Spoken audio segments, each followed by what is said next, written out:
My father could have been a great comedian, but he didn't believe that that was possible for him. And so he made a conservative choice. Instead, he got a safe job as an accountant. And when I was 12 years old, he was let go from that safe job. And our family had to do whatever we could to survive. I learned many great lessons from my father, not the least of which was that you can fail at what you don't want.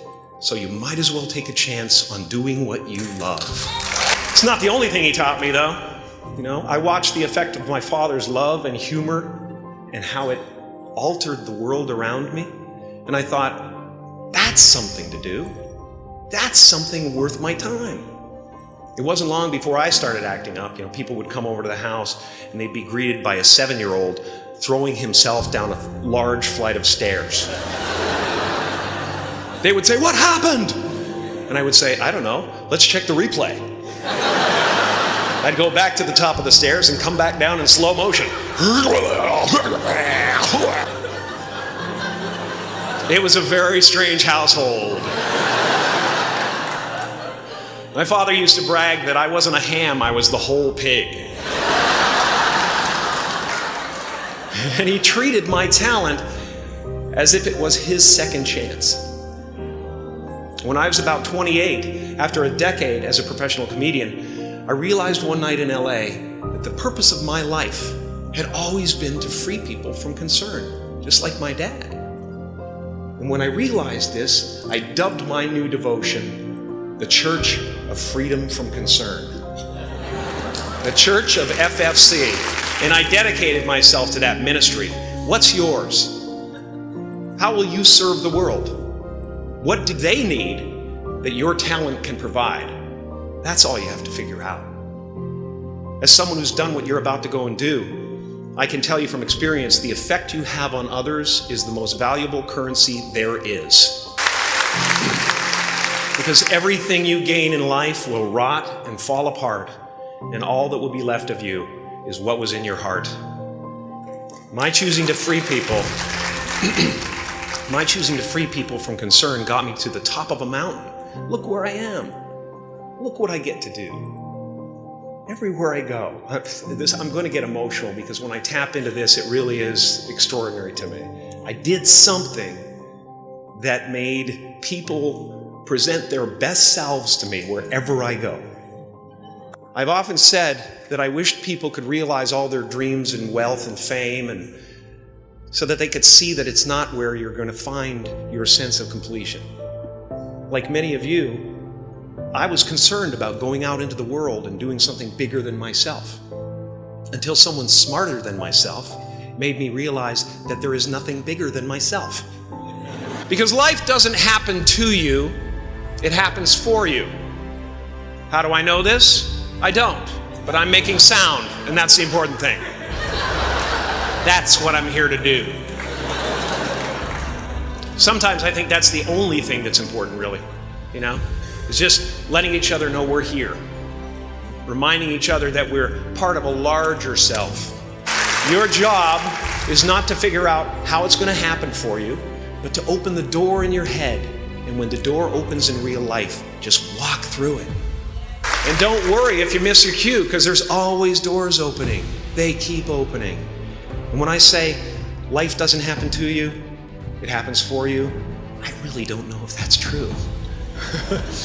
I'm just making a conscious choice to perceive challenges as something beneficial so that I can deal with them in the most productive way.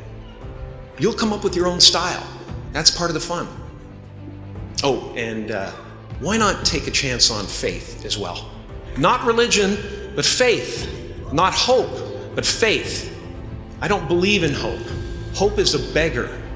Hope walks through the fire and faith leaps over it.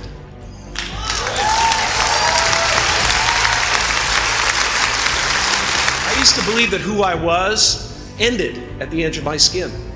That I had been given this little vehicle called a body from which to experience creation. And though I couldn't have asked for a sportier model. It was, after all, a loaner and would have to be returned. Then I learned that everything outside the vehicle was part of me too. And now I drive a convertible.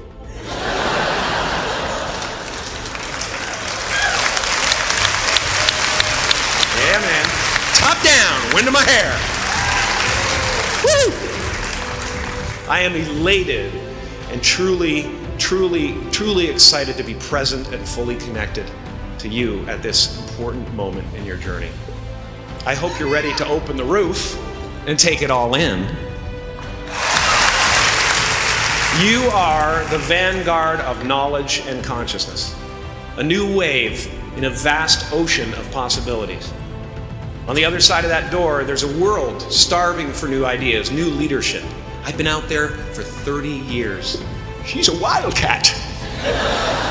Oh, she'll rub up against your leg and purr until you pick her up and start petting her, and then out of nowhere, she'll swat you in the face. It can be rough out there, but that's okay, because there's soft serve ice cream with sprinkles. I guess that's what I'm really trying to say here today. Sometimes it's okay to eat your feelings. Now, fear is going to be a player in your life, but you get to decide how much. You can spend your whole life imagining ghosts, worrying about the pathway to the future, but all there will ever be is what's happening here, and the decisions we make in this moment, which are based in either love or fear. So many of us choose our path out of fear disguised as practicality. What we really want seems impossibly out of reach and ridiculous to expect, so we never dare to ask the universe for it. I'm saying I'm the proof that you can ask the universe for it. Please.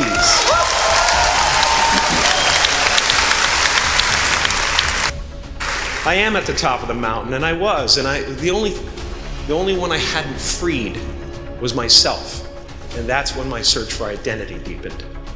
I wondered who I'd be without my fame. Who would I be if I said things that people didn't want to hear? Or if I defied their expectations of me? And that peace that we're after lies somewhere beyond personality, beyond the perception of others, beyond invention and disguise, even beyond effort itself. You can join the game, fight the wars, play with form all you want, but to find real peace, you have to let the armor go. Your need for acceptance can make you invisible in this world. Don't let anything stand in the way of the light that shines through this form. Risk being seen in all of your glory. My soul is not contained within the limits of my body. My body is contained within the limitlessness of my soul. Now I'm always at the beginning. I have a reset button, and I ride that button constantly. Once that button is functioning in your life, there's no story that the mind can create that will be as compelling. The imagination is always manufacturing scenarios, both good and bad, and the ego tries to keep you trapped in the multiplex of the mind.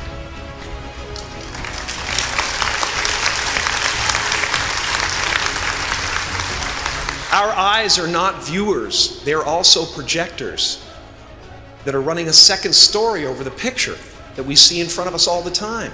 Fear is writing that script, and the working title is, I'll Never Be Enough. I had a substitute teacher from Ireland in the second grade that told my class during morning prayer that when she wants something, anything at all, she prays for it and promises something in return, and she always gets what she wants. Well, I'm sitting at the back of the classroom, thinking, wow, my family can't afford a bike, So I went home and I prayed for one. And I promised I would recite the rosary every night in exchange. Broke that promise. But 2 weeks later, I got home from school to find a brand new Mustang bike with a banana seat and Easy Rider handlebars. Yeah. From fool to cool. My family informed me that I had won the bike in a raffle that a friend of mine had entered my name in without my knowledge whatsoever. So that type of thing has been happening to me ever since. As far as I can tell, it's just about letting the universe know what you want and working toward it while letting go of how it comes to pass. No matter what you gain, ego will not let you rest. It will tell you that you cannot stop until you've left an indelible mark on the earth, until you've achieved immortality. how tricky is this ego that it would tempt us with the promise of something we already possess? Relax and dream up a good life.